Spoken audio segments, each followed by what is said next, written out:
I think that an IAS officer in the initial years gets to be part of policy implementation. So I would say that it gives a direct platform and work for the system, and at the later stages of life go into policy formulation. So broadly it's from policy making to policy formulation, and when we are implementing the policy at our initial stages, we start off as an STM, then go as a DAM, district collector, and nearly anything and everything which concerns the district, be it drinking water, be it education, be it roads, be it infrastructure, nearly everything comes under the purview of a DM.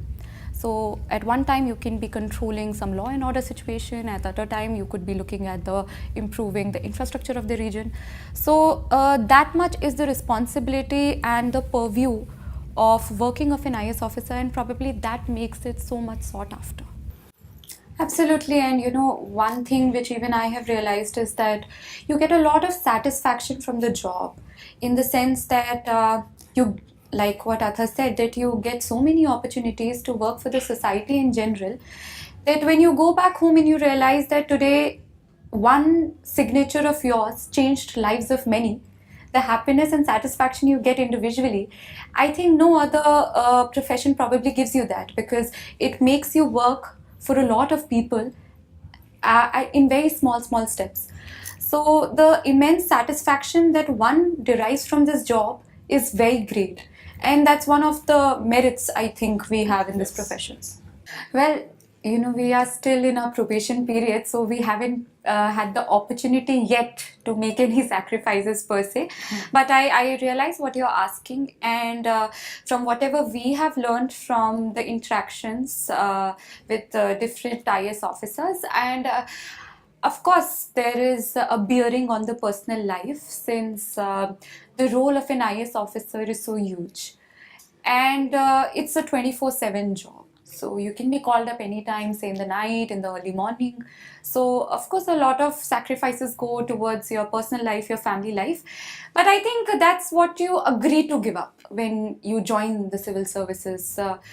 For all the perks, say psychological perks, material perks that you get from the service, this is something you willingly enter into. And I think we all have it ready in our minds that, of course, a lot of times we will have to sacrifice our personal lives for a professional life. And you get used to it, I think. Uh, like I said, you take some things very willingly when you come into this profession, and people will look up to you. After all, you're here to serve them and look after them. So it's very natural that if, for instance, you're posted in a district, the people in the district will follow your every move and will keep track of you. So that is something you get used to and you willingly accept it, I believe. Well, those of course are the essential qualities. I think, like I pointed out before, that it's a 24/7 job and you will be called upon to do this or that at any point of time. So, of course, you have to be very hardworking as a person. If you're a person who likes it easy in life, then this is probably not the right choice for you, because this is a profession which will demand a lot of your time and effort. So, you have to be a person who always comes on time. You have to be a person who's very dedicated to every small thing and every big thing in life. So in general, you have to be a hardworking person. Secondly, I think you have to be a very patient person. Why? Because every day, the same people or different people will come with the same problems, and you'll have to hear them out every day and every day. And sometimes the work is repetitive, and to deal with all of that, one has to be very patient. In fact, the exam requires a lot of patience. Every aspirant, anyone who sits for it, needs to give his or her 2 years of life. 1 year preparing, the other year sitting through it. So when so much time, energy, investment is involved, one needs a lot of patience, and I think patience is a very big key to being successful in this service. And third, like I completely agree with Atha here, that you have to be a person with a very compassionate heart. And the job of an IS officer is so challenging that somewhere deep in your heart, the passion for the service, why you for the very first time thought of entering into it has to remain. So compassion and passion have to go hand in hand. So for me, these are the essential qualities. You need to be a hard worker, you need to be very patient, and you need to have a very good heart. And if we talk about no-nos, that what you should avoid, uh, well, of course, we need good people in the government. We need good people who are willing to do good for the society in general.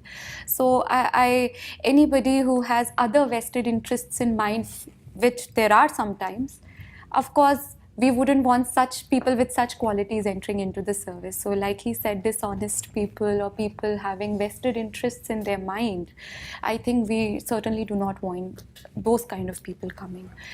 Other than that, I think I am actually I am a person who believe in grays. Okay, I don't believe in blacks and whites, and I believe that everybody has redeeming qualities, and there's nothing ever good or bad completely.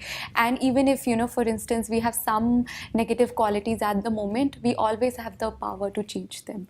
So apart from people coming with a vested interest to do something bad, apart from not having those people, I think anyone and everyone who wishes to be here can come here. I think going into civil services was pretty fixed. My parents were very inclined, and of course, what one parents wants for their children or wishes, it has a huge bearing on our lives. So my father was very inclined that I joined the services, and somehow he felt I was always very interested and very active in community service at both school and college level. I have various records in that. So probably my father, looking at what I really like to do and how, like I said, there are a lot of perks of joining the civil service, right from getting an opportunity to work for the people, to getting individual satisfaction, to being in a position where people look up to you. So a lot of all